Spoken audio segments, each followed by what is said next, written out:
Sumuko sa buhok. Tagal na yun eh. Ang ganda yung mga plancha ko, bigay ng kapatid ko, ang ganda pa ng brand. Bumibigay sa ulo ko eh. Ba't ito, ilang years na rin yun. Ewan ko ba doon? Ayun yung gamit. Yung Philips na ano, yung traveler niya. Eh pag pinaplansya ako nung malapad, sabi ko, malapad na lang, ilang hagod Kahit lang. mga ganyan lang, o talapak, pwede rin. 1 inch lang yata ang akin. Tagal. Mabigat din kasi pag malapad eh. Eh, kasi inisip ko naman, kasi dinadala ko sa, pag hindi ako, wala akong time, sa trabaho ko nagpa-plancha.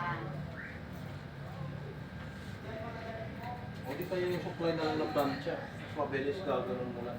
Effective ba yun? Oo, maganda eh. May binigay sa akin yung kapatid ko. Yan, pwede rin siya. Yung parang glow, ano, yung parang hairbrush. Oo. Ang tagal din, nakakainit.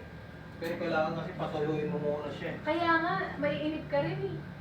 Kung marunong ka mag-blower, yun, maganda. Mabilis. Pang blower, pang style ng blower Oo, sa akin, hindi tapos pwede yung- kasi hindi ako marunong kung saan saan pumupunta yung blower. Pampatuyo lang talaga. Ay ngayon, nagagamit ng aso. Oo, yun. Gamit din yun sa aso eh.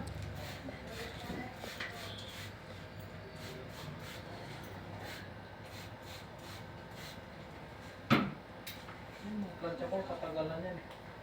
Sa mo binili? Hindi ate, inayos ko lang yun. Isira sa salon sa. Alam mo, yung sa akin, ayaw na uminit. Napong ko na. Kasi ang layo ng... Pag may iba, halimbawa umiinit yung pinaplato, tinatanggal lang yun eh. So, kapag marumi, no? Yung isa ko, ano, baby, please. Isa ko, Tinatanggal lang yun. Gagana naman ulit yun. Yung Nakuha pinaayos ko, ang inayos niya, yung cable dun sa yung tangkay, Oo. maayos naman.